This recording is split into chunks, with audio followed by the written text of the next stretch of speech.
Hello all you Pixel people, I am Pixel and welcome to a quick video where basically I am going to give you guys my wish list for Left 4 Dead 3. First off, let me just point out, at this point in time Left 4 Dead 3 has not been confirmed. It has been rumoured by leaks and all that kind of good stuff, but right now we don't even know if it is in development. But the rumours are saying that if it is in development, it is going to be on a brand new engine, on Source 2.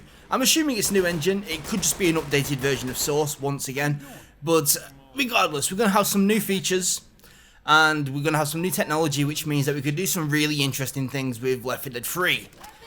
So, I'm going to start off by mainly listing 3 things.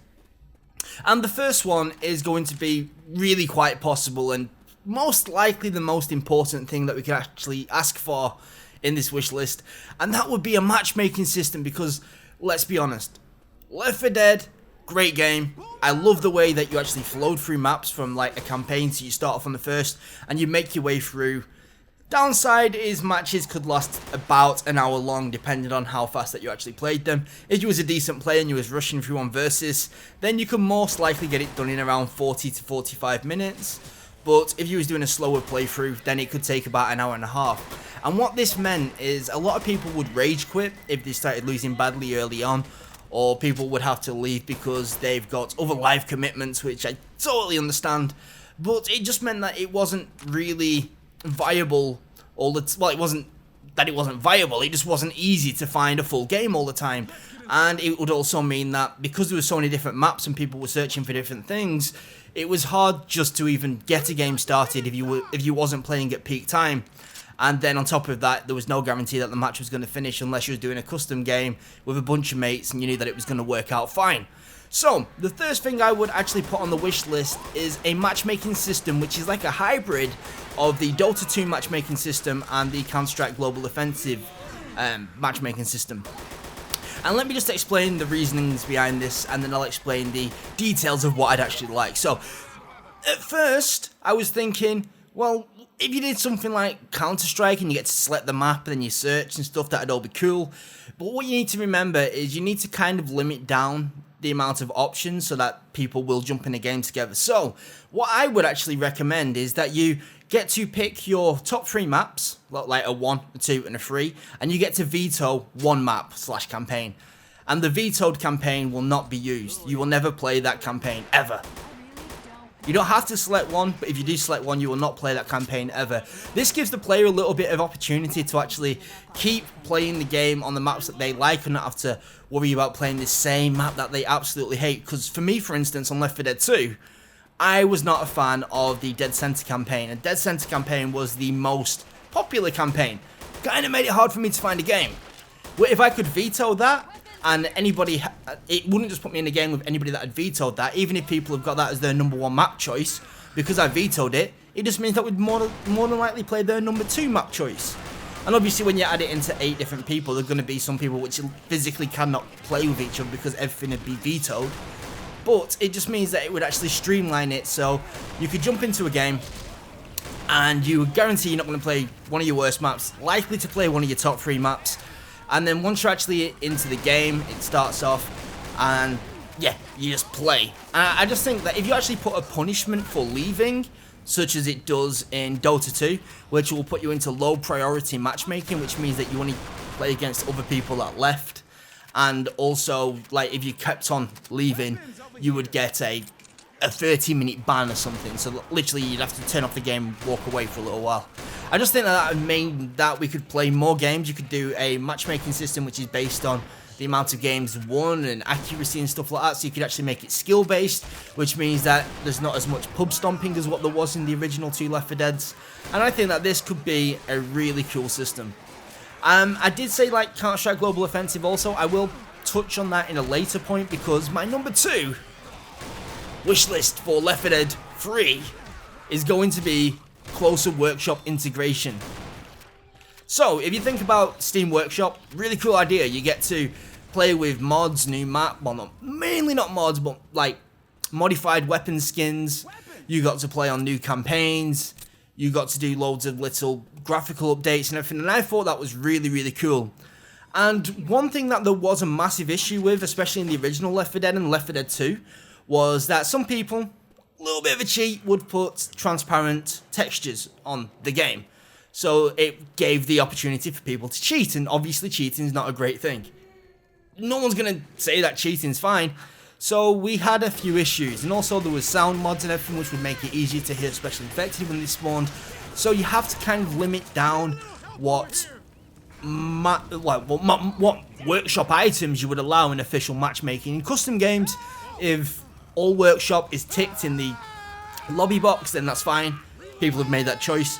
But in official matchmaking, what I believe is the workshop system should have a voting system, so when it gets highly voted, and then it should be checked by somebody at Valve or a third-party company which will say, yes, this is balanced, it's not going to break the balance of the game, and then that workshop item will then be stuck into official matchmaking, except you would not be able to download that workshop item then. It would be almost like the TF2 style, where it would be random drops and you get to set up what mod you want available in official matchmaking. I just think that this would give mod makers the ability to really show how good their stuff can be. It would get lots of variety into the actual game while keeping it balanced and while making sure that, I don't know, maybe you could even compensate the people that make the workshop items by having people be able to purchase certain items for real money or even experience in game, and then they get rewarded separately with a financial transaction. That would be cool, right? That would be cool. Obviously, if you're doing a custom campaign or custom anything, then sure, allow an option to select all workshop, and then people can actually play with mods with their friends or set up a custom lobby which people can then just join, and that'll be fine. I've got no issue with that, and I think that'll be a brilliant idea. Well, number 3 in my opinion is a bit of a cop-out because it's actually a multitude of little gameplay changes which may seem a little bit far-fetched, so I don't exactly expect any of these to go into the actual game. However, I think with a new engine and a few other features, these could be some really interesting additions which may actually be quite simple to implement and actually add an awful lot to the actual game itself. So, we're talking about Source 2, right? Going to be a really nice engine, hopefully. It's going to have brilliant graphics, it's going to have a new lighting engine, and this is what really interests me.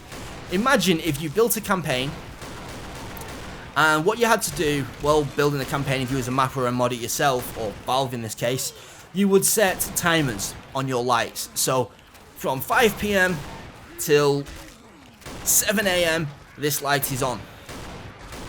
And then what you do is, when you start a campaign, maybe it'll be randomized if you're doing a official matchmake, or if it's custom, maybe you'll be like able to custom what time you actually play the servers in, maybe through a voting system or something.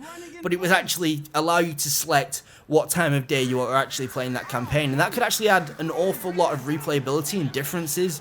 I mean, you could slightly tweak the way that inspected spawn points, and maybe some dynamic map changes based on what time of day you play.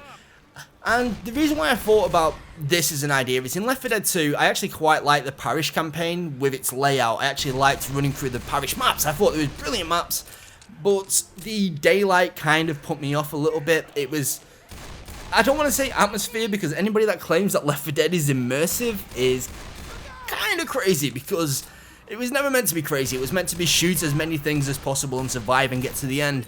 But it kind of did make it easy, but it's not immersion, but it's just, I don't know, it was just a cool option. It was atmosphere, not immersion, it was atmosphere. I like the dark atmosphere of the original game. I don't feel like they actually pulled that over to the second game quite as well, but at the same time I did have issues in the first game with certain areas being so dark, it kind of became a bit spammy and a bit look based. So I don't know. Personally, I would love to see that feature, and yeah. So, the other little bats that I was talking about is, well, not what I was talking about. What am I talking about? Wow, crazy. Okay, new Special Infected. People hate whenever anybody puts these into a wish list because nobody seems to be able to create Special Infected as good as what the original Special Infected are. Minus maybe the jockey. Don't like the jockey, but that's just my opinion. Okay, so I'm just looking. I made a couple of notes on some Special Infected that I would like to actually see into the game. And one of them was a screamer. A screamer was actually mentioned in the early kind of promotional material for the original Left 4 Dead, and it was also in the developer's commentary. And a screamer, what would basically be kind of a witch, would scream randomly and lots of zombies would come out and try and kill you, basically. What I would like to see is a special infected, which is weak, almost like a spitter, but you would actually have to keep not eye contact, just keep the survivors visible for 5 seconds, and then be able to scream. Then it'll have a full recharge of like 30 or 40 seconds, just like the normal special infected do now. And the idea is, even though you are not very dangerous in yourself, the idea of being able to, well, not being able to, but having to spawn a rather loud special infected and keep eyesight on the survivors could actually be quite a challenge and quite fun. I'm sure in certain sections of the game it's just not going to work very well, because people will be able to hit you and just shoot you through a wall. But I think in other sections of the map it would actually be quite viable, so maybe they could actually limit that kind of special infected based on the map. Like I said, not 100% certain how all these kind of ideas gel together, but I just think it's kind of a cool idea. I also wanted to think about a... Wait, I'm just checking this now, Okay, yeah, so a very special infected, basically another version of the tank. I would like to see something which is almost built like a witch, which is just as... which is just as strong as a tank, but has got a lot of movement, doesn't punch for quite as much, and doesn't have a throwing attack. And the idea of this would be that I would like it to move around the map almost like a xenomorph, so almost like the aliens from Aliens. Like, how cool would that be? You've got a special infected climbing up around the walls, got really fast movement, hits you for 25 per hit, and the idea is you've got to shoot it down. Maybe it's got quite a lot less health than the tank, to be honest, because it's actually a much smaller target as well. So let's say half the HP of a tank. And the special attack is basically a hunter's pouch, where it doesn't actually land and hold you down, it just Eon the headbutts you in the face. I like that idea. I think that is so cool. And maybe its secondary attack is a smoke trail, which charges up every 10-15 seconds and then releases 5 seconds of smoke, which damages survivors if they go in it. Which means that you could actually, if they all cramp up in a corner and let you try and time out like they do with the tank, then you could literally just sprint in, do the smoke, sprint out. You'll take a lot of damage, but at least you're going to move them from that position and basically just lock out some of the areas. I think it's quite a balanced idea. I'm not 100% certain how it will work on all maps. Obviously, if there's nothing to climb in a certain map, it's not going to work. But again, like I mentioned with the previous special infected, maybe this is one which is limited on the times it can spawn and the locations it can spawn. Okay, and then my final idea. I know this is much more than 3, but the 3, well, these ones all come under the category of batshit crazy, maybe fun. And the last one is, I would like to see amputated zombies. I would like to see zombies crawl. I would like to see zombies limp, hop. I don't know. I just want to see some more variation. I believe that the new engine could actually manage this. And my crawling zombie idea was kind of not as crazy as it may sound, because a lot of people thinking crawling zombies are not going to be fast like the original zombies. That's fine. It's not supposed to be. The idea is, if you shoot somebody's legs out, they look dead, like a ragdoll on the floor, or they slowly shuffle towards you, but they don't do a lot of damage, but they will grab your leg and they will slow you down massively, which would just nerf the rushing through the maps a little bit. And that's just one of the small reasons why I think that this would be quite a cool idea. And yeah, so these are my main wish list. I know that people were expecting me to come out with all these new weapon types, maybe an XP system and an open world. No, I'm kind of happy with the original formula. The game was good. Why mess with something which is already very good? It was more just keeping people in the games, giving people a few more options when it came to matchmaking and the replayability of the levels, integrating that workshop content better, and maybe just adding a few additions, maybe a couple of special infected, maybe new ways that the infected work and stuff like that. But yeah, this is my final wish list. Like, this isn't even part of my wish list, but it's just occurred to me right now. I would also love them to maybe do this in Europe. I mean, we've had America, we've had the deep south of America, and I just think, like, the UK and certain parts of Europe have got some amazing architecture which could actually work really well for a zombie apocalypse. I mean, what works so great about the Americas is that a lot of the places that you go on are, that you go through are actually quite open, where in the UK it's actually a very big contrast and everything's very close together, and it's strange architecture. So you'll see a new building next to an old building next to an older building next to a new building, and it just gives you loads of opportunities for ambush, attack, and I don't know, it's crazy.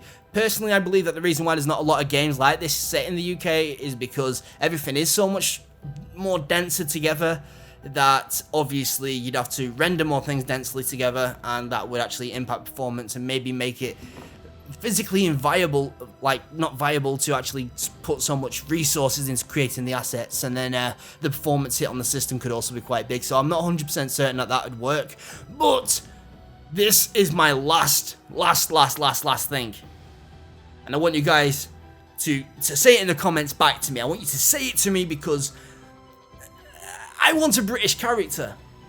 I don't care. It could be male, it could be female, it could be black, it could be white. I do not care. I just want a British accent in Left 4 Dead, because, oh my fucking god, mate, there's a zombie on me. Just sounds fucking amazing, doesn't it? Admit it. Yeah, I've gone crazy. I'm looking forward to this so much. I just really want to do this. I just really want this game to come out. I want Valve to announce it very soon, and if they do, I will see you on Left 4 Dead. Watch the outro, guys. Bye-bye. Okay guys, so as always, if you did like this video, make sure that you do like this video. And also don't forget to slap that subscribe button for some more PC gaming goodness. The question of the day is, what would you change / like to see in Left 4 Dead 3? Please do leave your answers in the comment section below. Hopefully we can start a bit of a discussion. And the videos in the outro are the top left, channel update, it's been there before. Top right, Left 4 Dead 2 highlights with Sherlock Shuffle, funny as hell. Bottom left is going to be our Shambles Dang It. And Dang It is a new series basically with a face cam, and I just play some small little games which are going to frustrate the hell out of me, and we'll have a bit of fun. And in the bottom right we have the first episode of the Let's Play of Papo and Yo. Cool little game, I recommend checking it out. Anyway guys, that's me done. See you later guys, bye bye.